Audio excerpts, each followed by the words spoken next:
Alright, we got interrupted from the disk running out of space. So we were integrating x dx, x squared minus 5 from 0 to 2. This was very similar to the one we just did. So u is x squared minus 5.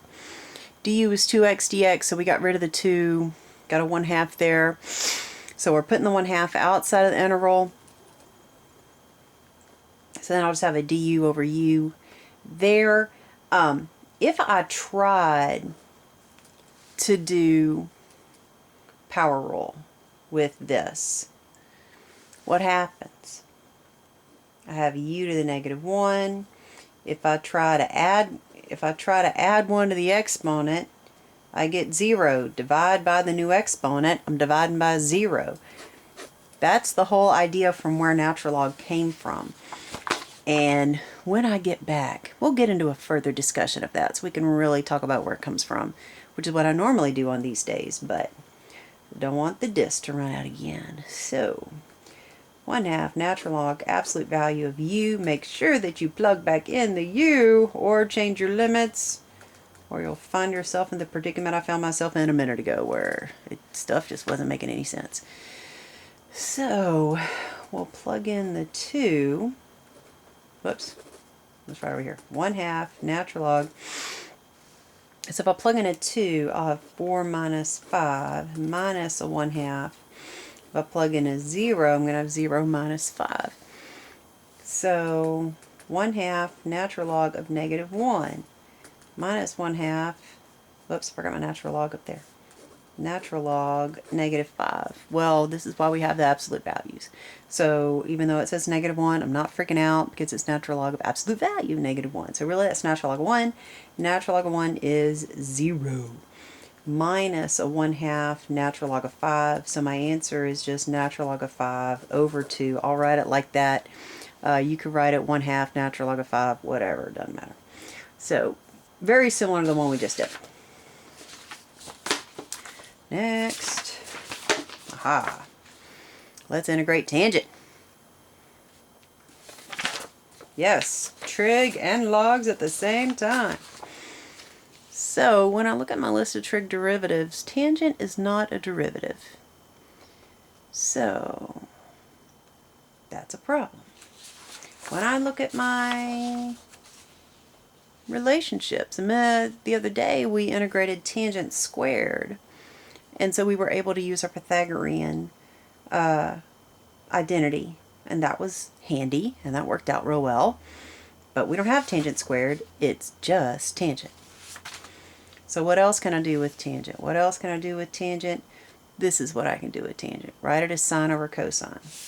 How is that going to be helpful?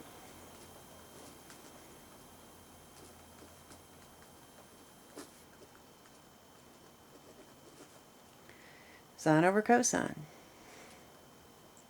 Helpful? Why is it helpful? What can be u? We can let u be the denominator, cosine. Derivative of cosine is negative sine. I don't have a negative, big deal. I can get a negative. So my integral is a negative du over u. So it's a negative natural log absolute value of u. So it's a negative natural log absolute value of cosine theta from 0 to pi over 4. Yes, I'm taking the natural log of trig stuff, and that's okay. So let's see about plugging it in. So I'll have a negative natural log cosine pi over 4 minus a negative natural log cosine of 0. So negative natural log cosine of pi over 4, quadrant 1 angle, square root of 2 over 2. Cosine of 0 is 1. Natural log of 1 is 0.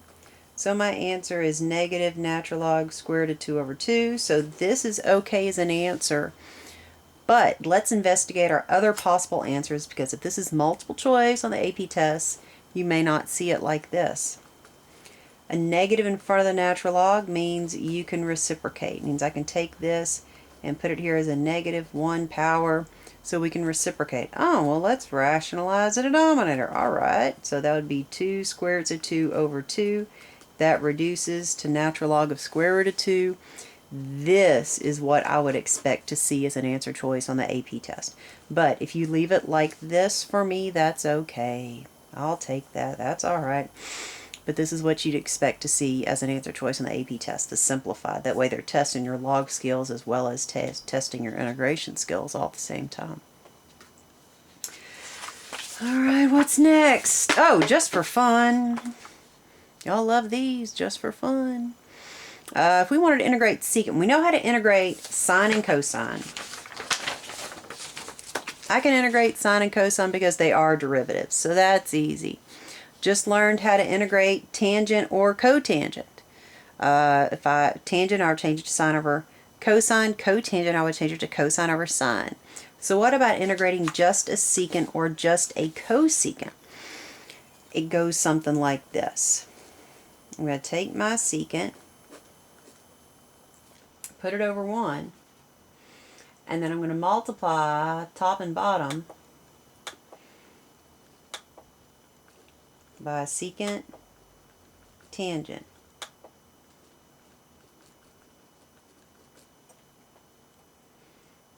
So why would I want to do a thing like that?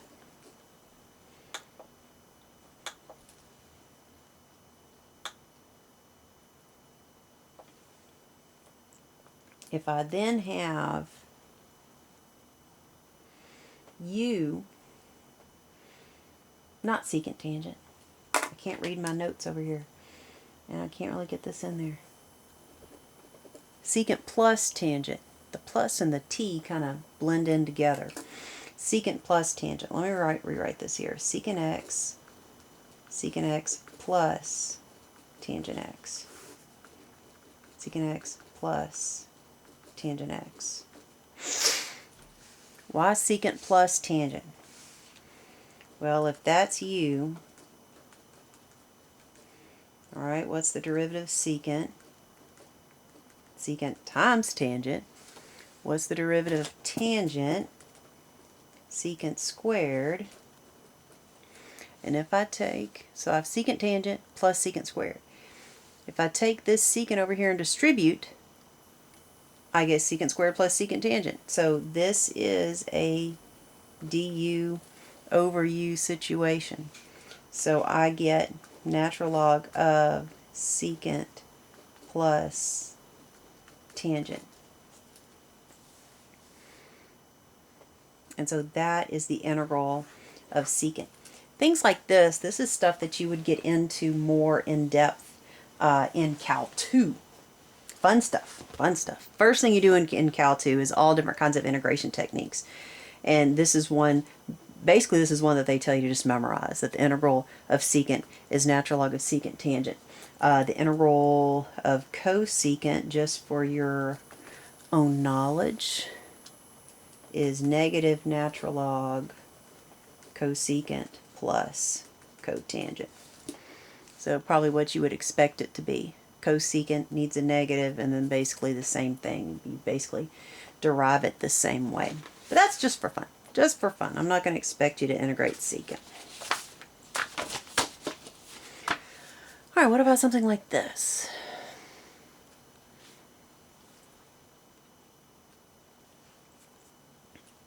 Integral from 1 to 2 e to the x dx over 1 minus e to the x. So I got to decide something to be u. Well, since the derivative of e to the x is e to the x, this is what makes most sense to be u. Now it's a negative e to the x, so du is going to be a negative e to the x dx. So that's basically my numerator. We just got to deal with the negative. So negative du e to the x dx. So this is just a negative du over u situation.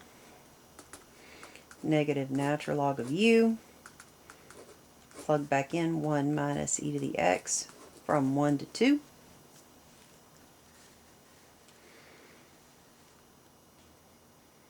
So negative natural log 1 minus e squared minus a negative natural log 1 minus e. So when I'm adding, well, I'm not really adding natural logs because one of them is negative. Really, I'm subtracting logs. I can combine them, and so the one that's negative is going to be on the denominator. Natural log 1 minus e over 1 minus e squared. 1 minus e squared. 1 minus e squared. What can I do with a 1 minus e squared? Yes, it's a constant value, but I can manipulate it. What if it was 1 minus x squared? What can I do? What can I do? Did you figure it out? Did you get it? 1 plus e, 1 minus e. Factor it as a difference of squares. Oh, I still need absolute values because that is a negative value. Well, the numerator would be negative, so the 1 minus e would cancel. And so I'd have 1 over 1 plus e. Don't need absolute values anymore because I'm adding, so I know this is a positive value. And then if I wanted to go one step further, I could call it negative natural log 1 plus e. You put a negative in front of a natural log, that's the reciprocation because of the whole make it a power. It'll take the coefficient, make it a power, all that stuff. All those good log rules that we all love so much. Yay, log rules. Alright, what's next? So, this is a problem that you actually did, or something similar at least, before on your last test when we were just learning basic antiderivatives. We looked at some basic, not du over u, but just dx over x, and just went back straight to natural log of x. And that's the situation that I'm going to have here when I split this up. 1 over x plus 1 dx. How did I split that up like that? Well, you can think of it as taking that x to the first on the denominator and rewriting it as an x to the negative 1 and then distributing it and getting this.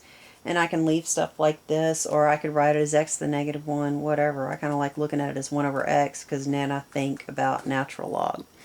So that part's natural log of x with the absolute values. If I integrate a 1, I'm just going to get an x, and then I'm going to evaluate that from 1 to 2. So natural log of 2 plus 2 minus natural log of 1 plus 1. Natural log of 1 is 0. So we'll have natural log of 2 plus 2 minus 1. So natural log of 2 plus 1 is what we get there.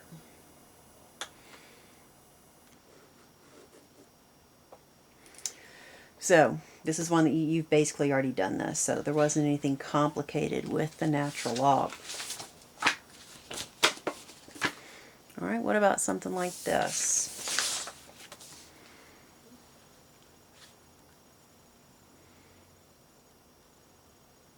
Let's think about what we did on the first day of u substitution. Thinking about what's on the inside, what's on the outside, backwards chain rule kind of stuff. What makes the most sense to be u? Don't let u be x. That never does you any good. U equals x. That's just changing out one variable for another. It's not making anything complicated into anything simple. So if I'm saying it's not that, you only really have one other choice. Let u be natural log of x. And that's okay, because the derivative of natural log of x is dx over x, which is what we have right there, dx over x. So, since natural log of x is my u, this is a u squared du. So this integral problem is using natural logs, but the actual integration rule that I'm going to use is a power rule. Add to the exponent, divide by the new exponent. 1/3 natural log of x to the third. I don't need absolute values around my x here because it was in the problem originally and it didn't have absolute values on it there. We're going to evaluate from 1 to 2. 1/3 natural log of 2 cubed minus 1/3 natural log of 1 cubed. Natural log of 1 is 0. So let's look at this. What can I do with this? What can I do? What can I do? Can I take the 3 and move it in the front and have it cancel with a 1/3? No, I can't, because that's the wrong place for an exponent to be to use that log rule. So we're just going to leave it natural log of 2 cubed over 3. You can leave it with the 1/3 in front, however it is that you want to write it. It's not natural log of 8. You know, that's natural log of 2 times natural log of 2 times natural log of 2. That's what it is. So we'll just leave it like that. And that's my final answer. Next problem. Here's a log base 2. So when I was doing the derivative for a log, a non-natural log, we'll say, I did change a base. When I'm integrating with the log of base A, I'm going to change the base. I'm still going to do the same thing. So from 1 to 4, all right, so what I'm going to do is I'm going to take this and write it as its own fraction, dx over x, over here like that. So that's that. Then I'm going to take my regular log and change the base. So that'll be natural log of x over natural log of 2. Natural log of 2, nothing but a constant. It's being multiplied to the stuff so I can take it outside of the integral, but it is on the denominator. So when you take it outside of the integral, make sure you write it 1 over natural log of 2. Just like we had to do with some of the inverse trig stuff, we would factor out a 9 or factor out a 4, and we took it outside the integral. It was a 1/9 or a 1/4. This is a 1 over natural log of 2, so don't mess that up. So what do I have left? I have natural log of x times a dx over x, which is not a bad thing, because u is natural log of x, and that derivative is dx over x. So this turns into just a very simple integral u du, u to the first. So similar to what we just did, the natural log was squared. Here the natural log is not squared, it's just to the first. So I'm still going to do my power rule. I still have my 1 over natural log of 2 right there. Add to the exponent, divide by my new exponent. So just doing my power rule, bring down the 1 over natural log of 2. I'm going to go ahead and take this 2 from the 1/2 and write it in front of the natural log of 2. My u is squared. My u is natural log of x. My limits of integration are from 1 to 4.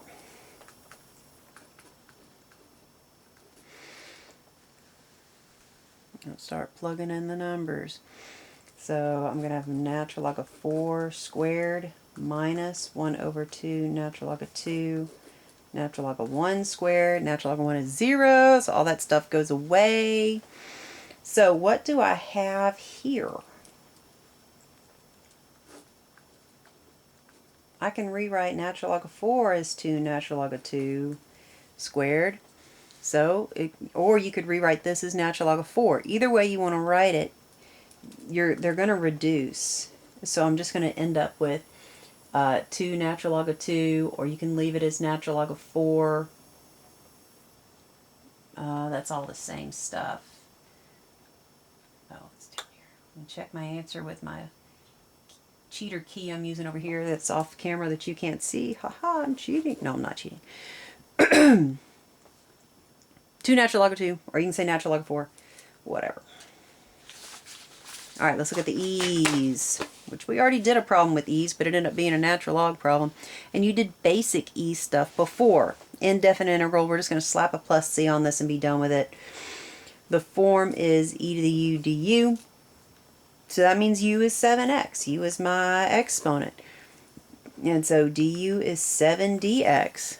I don't have a 7, I just have the dx. So 1/7 du is dx. Big deal. 1/7 integral e to the u du. When I integrate e to the u du, I get e to the u. 1/7 e 7x, and this is an indefinite integral, so we're just going to say plus c there. This is a very simple exponential problem. Instead of writing all this, one thing that you can think is, if I was taking a derivative, then I would be multiplying by 7 for the chain rule.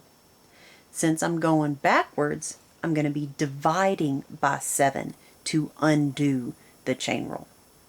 So that's what you can think, so you don't have to write all this u stuff down for a very simple exponential question. I multiply when I'm taking a derivative for the chain rule. I divide for my chain rule when I'm integrating.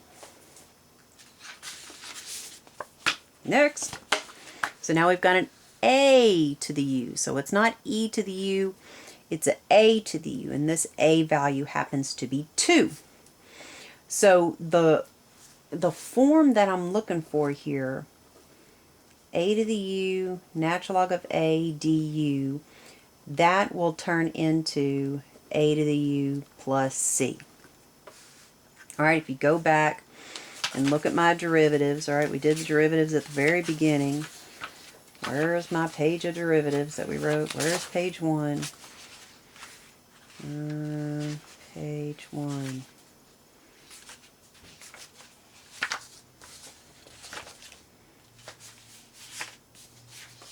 There you are, page 1. How did page 4 get on top of page 1? All right. So, for all this stuff, if I integrate this, I get that. If I integrate this, I get that. If I integrate this, then I'm going to get that. But we did change a base to kind of avoid that, so we were still looking at natural logs. So if I integrate this, I'm going to get that. So it's got to be this form. Now it's all multiply, so it doesn't matter what. Usually the du is written last. But it's got to be in this form. I got to have all this stuff in order to go backwards and get an a to the u when I integrate. So when I'm looking at this, all right, u is going to be the exponent. So u is 3x. So du is 3dx. I have a dx. I don't have a 3 over there. So 1/3 du is dx. All that normal stuff. 1/3 integral 2 to the u du. I keep this 2. I keep the 2. 2 is important. I'm not substituting anything in the place of 2. It's just the exponent. So I look at this, 2 to the u du, and then I'll look at what I need. This is what I need. I'm missing this natural log of a part. I need natural log of a in here. Now it doesn't really, technically it's supposed to come before the du. So I need to get that in there. So I need 2 to the u, natural log of 2 du. That's what I need. Well, I can't just willy-nilly multiply whatever I want to multiply. I can't just multiply by something. Well, it's the only thing I can multiply by where it doesn't change anything. What can we multiply by where it doesn't change anything? Multiply by 1. We do it when we rationalize denominators. We're multiplying by 1. I just got to decide what version of 1 is going to be most helpful. Well, I need a natural log of 2 in here. So in order to balance out, I've got to put a 1 over natural log of 2 out here. So now, whoops, I just hit the paper. So now I have the right form. This is what I need, and it's what I have. So all this out here is nothing but coefficient. Yes, this part is still going to be there after I integrate. This stuff, when I integrate this, I'm going to have a to the u. So all I'm going to have out of this stuff is 2 to the u. This part over here gets used up in the integration. 1 over 3 natural log of 2 times 2 to the u. 1 over 3 natural log of 2 times 2 to the u from 0 to 1. So I integrate this, I get 2 to the u. Alright, this natural log of 2 had to be there because it had to be in the correct form. I had to have a natural log of 2 in there in order to integrate and go back to 2 to the u. Since I didn't have one and I had to multiply here, I had to divide over here to balance it all out. So that one got to stick around. Ask yourself, if I were to take the derivative of this, all right, this is nothing but coefficient. I would have 2 to the 3x times a natural log of 2, well that's going to cancel with this, times a 3 for chain rule. So I would just have 3 to the x, which is what we have on our integral. Okay? So this is backwards chain rule. This is backwards a rule, a to the u rule. All right, let's finish this up. 1 over 3 natural log of 2 times 2 to the third when I plug in that 1 minus 1 over 3 natural log of 2 times 2 to the 0. All right, well that's 8. 2 to the 0 is 1. So I'm going to have 7 over 3 natural log of 2. If you want to write the 3 natural log of 2 as a natural log of 8, go ahead, doesn't matter. Whichever one you'd prefer to have, one's really just as good as the other. This throws people off a lot, this whole natural log of 2 business. Okay? I have to have it here, so I've got to divide by it here. This part is the integral. This integrates to this. No more natural log here. I didn't start off, when you were taking derivatives, you didn't start off with a natural log. You started off with the a to the u. So when I'm going backwards, there's not going to be natural log here anymore. There is there because it had to be there to balance it out. Okay? I know it's weird. Just do it. All right. 12. Page 12.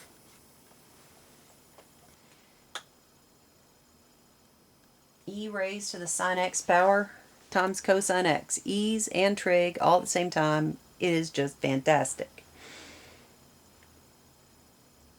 What is u? Whatever I pick to be u, everything else had better be du. And it's a e. Generally the exponent is going to be u because it's the form e to the u. So if u is sine, du is cosine x dx. Oh, look, how convenient. There's cosine x dx right there. So this is just e to the u du. That's it. Nothing more. Very simple. So when I integrate e to the u du, I get e to the u. Plug back in your u, sine x, from negative pi over 2 to pi. And then we're just going to keep going. E sine of pi minus e sine of negative pi over 2. All right, well, sine of pi is 0. So that's e to the 0. Sine of negative pi over 2, that's the same as 3 pi over 2, and that's a negative 1. So e to the 0 is 1. E to the negative 1 is 1 over e. So then if I write that as one fraction, e to the 1, e minus 1 over e. That's it. That's all I got. Right? That's the last example. Yay! So, e's and logs, that's that. You've got to have this form to go back to where you started. Some of them are a little bit weirder than others. You could have inverse trig involved in some of this stuff. Some of them might look like a natural log but not be a natural log. So things you got to look out for on your test is how all this stuff is going to look basically the same.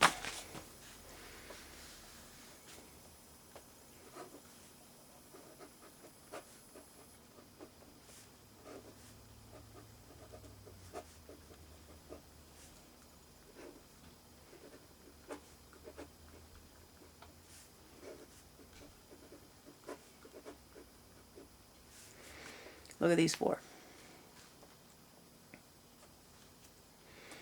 This one is an inverse trig. This one, now that there's an x on top, now this is going to be a natural log. This is u, that's going to be du. This is an inverse sine.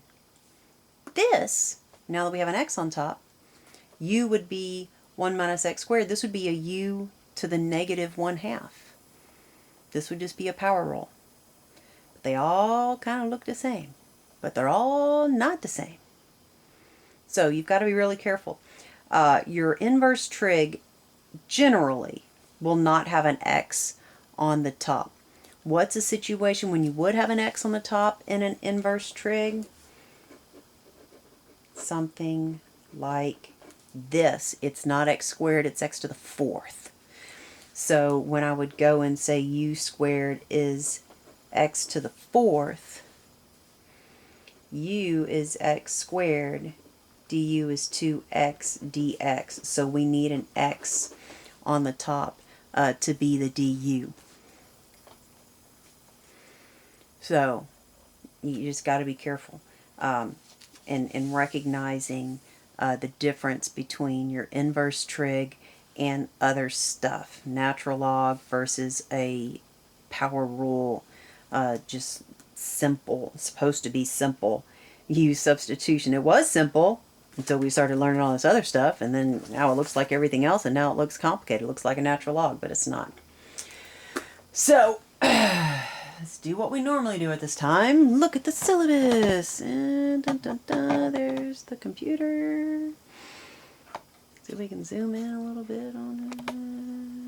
Alright, so next time, quizzes in review. You're going to have 2 quizzes. One over logs, one over exponentials. The logs will have natural logs and log base A. The exponentials will have E and base A. Your review is already copied. Ask Mr. Fort if you want to get it today. He can dig it out of the box and give it to you today. It's already on the website, a blank one, and the key. So if you want one today, you can get it off the website. Monday is in-service day. So next week we're in here Wednesday, Friday again. Today's Friday. Yay, Friday! No, today's not Friday. Oh, yeah, it is. I said the wrong day. I said the 10th. Today's not the 10th. Today's supposed to be the 12th. Oh, well. I'll have to change what I've written down on the disc. So your test is next Friday. Make sure you have your worksheets done. So you have 5 total worksheets. And you'll turn all that in on Friday. And then you should have the 6 weeks review where you can pick it up. It should be on the website by now. 6 weeks review, a blank one in the key, and then your 6 weeks test on the 25th, and that'll be the end of the 6 weeks. If you have any questions or anything about this stuff, I'm not really sure who'd be the best person to go to besides asking Mr. Fort. I put Sophie's email up there for you to call her as a tutor if you want to. If you bring your notes and everything, Coach Bello might be able to remember some of this stuff because he's, with him doing the physics, he's got to get refreshed on some of his calculus stuff. Or even asking Mr. Beagle when he stays after and tutors on Mondays. Miss Gallier stays after and tutors on Thursday.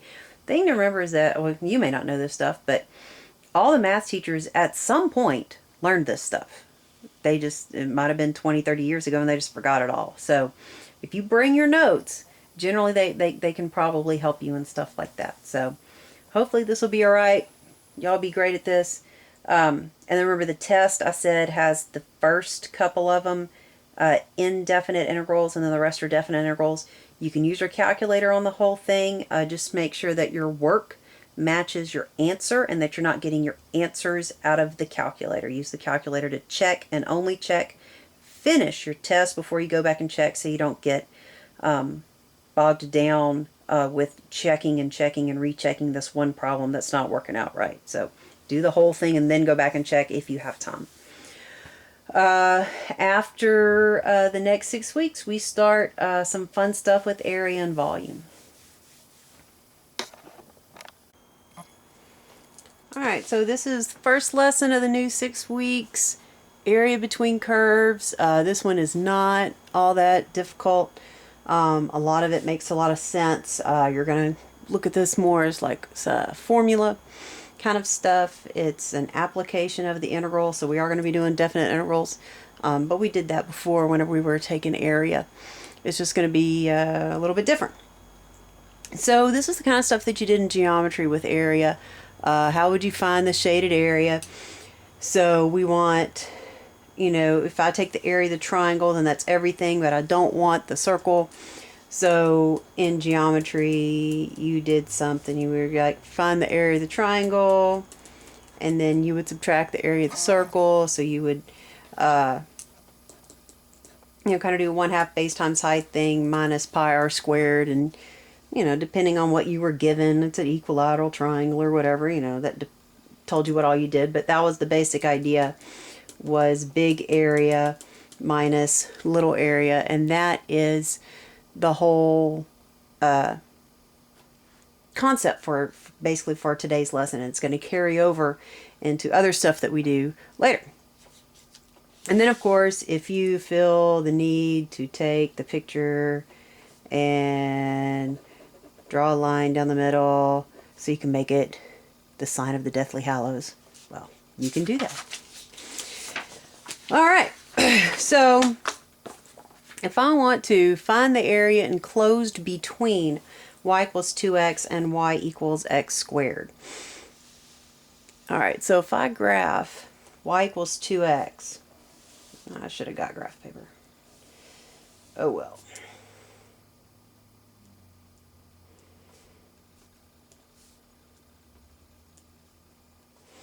So y equals 2x is a line, goes through the origin, has a slope of 2, so 2 over 1, 2 over 1, 2 over 1.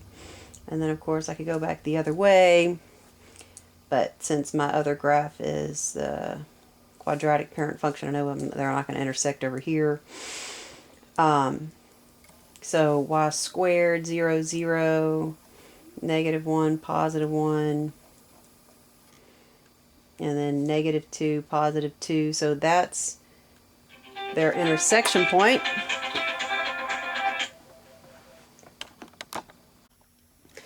All right, so we need to get the graph.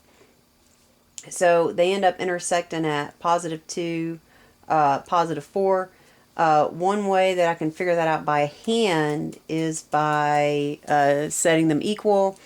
So I would move over the 2x, I would factor out of x, and so I get that they intersect at x equals 0 and x equals 2, and that's where they intersect. You need to be completely prepared to do this stuff without a calculator as well as with a calculator. Your test is going to be half and half.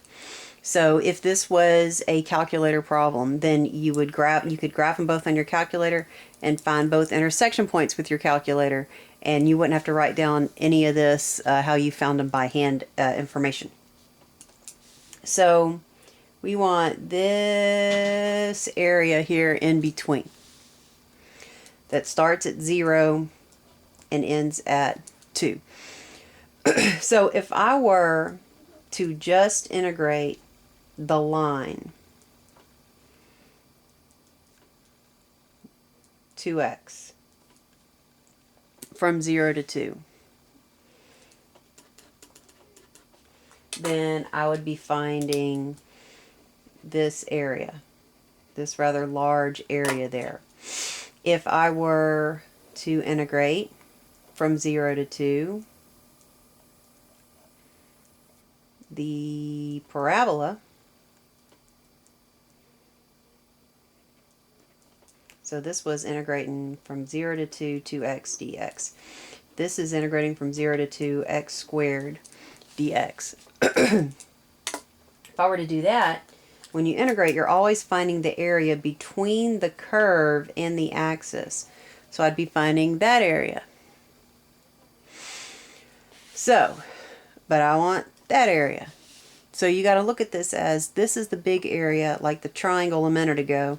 This is the little area like the circle a minute ago, and we're going to subtract them. Because all of this area right here is this right there, that part that we don't want out of this part over here. So the idea here is when we're integrating with respect to x. So when we're integrating with respect to x, we're basically going to have this formula. The top function minus the bottom function dx from x1 to x2. x1 and x2 represent the x coordinates of their intersection points. How do I know that I'm going to be integrating with respect to x?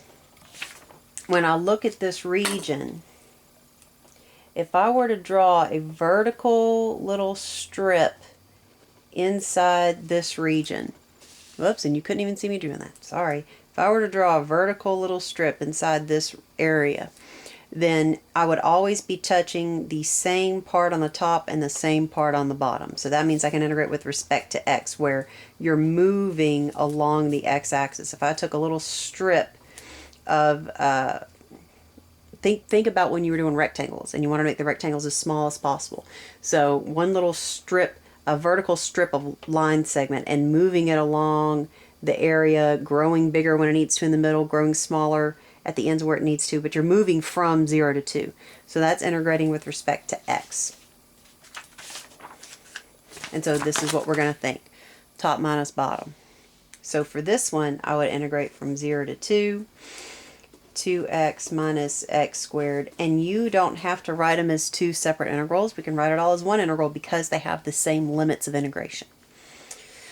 And then I would integrate, that's x squared, that's 1/3 x cubed, from 0 to 2, that's 4, that's 8/3 minus, I'll plug that in, I get a 0, 12/3 minus 8/3 is 4/3.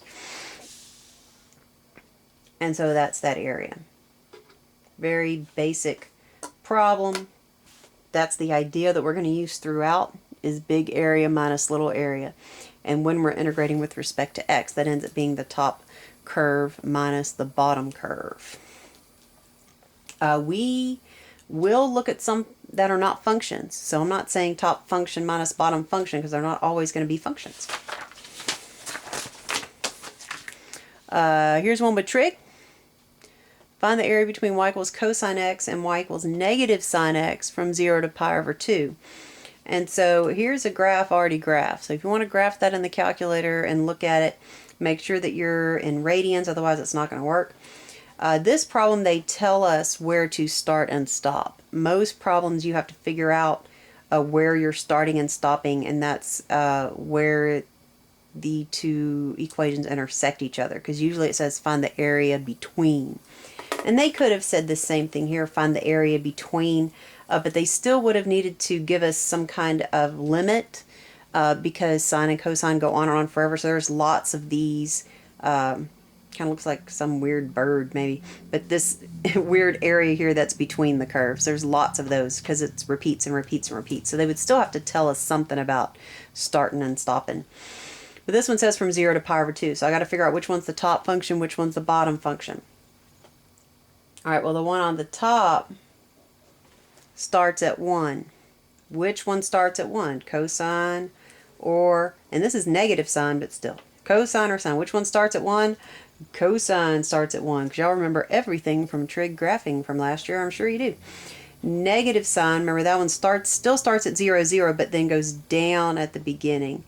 So that one's negative sine. So I'm going to integrate from 0 to pi over 2. Cosine minus negative sine. So this is how I'm going to find that area. Starting at 0, ending at 2, cosine is on top, sine is on bottom. It doesn't matter that part of this area goes below the x-axis. This formula is going to hold all the time. So we're going to make that a plus. We're going to integrate. So I get a sine here. Let's see, the derivative of sine is positive cosine, so that's positive. Then I got a cosine. The derivative of cosine is negative sine, so I need a negative from 0 to pi over 2. Plug in the pi over 2. Minus, plugging in the 0. Sine of pi over 2 is 1. Cosine of pi over 2 is 0. Sine of 0 is 0. Cosine of 0 is 1. So we have a 1 plus 1. Whoops, y'all can't even see that. 1 plus 1. Math is hard. We get a 2. And that's how that one goes. I'm not going to put any trig on your test. I'll tell you that right now. If I do, it'll be on the calculator part. So if this was on the calculator part of the test, all I need to see is the integral, and then you can just spit out an answer. Using the calculator, integrate with the calculator. You find intersection points with the calculator. You don't have to tell me how you found the intersection points. You don't need to say, I used my calculator to find intersection points. I assume that when you're using the calculator. Next.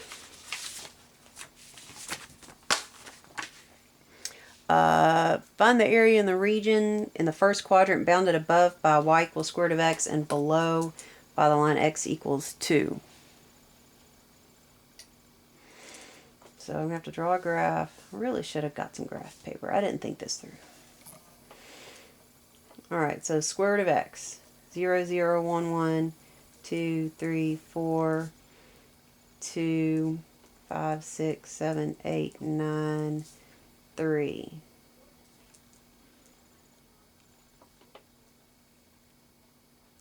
Only the top half of the curve because it's just square root. It didn't say plus or minus square root.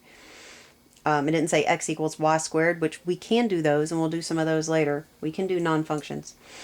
Y equals x minus 2, so a negative 2 intercept, and then a 1 over 1, 1 over 1, 1 over 1, 1 over 1. There's where they intersect.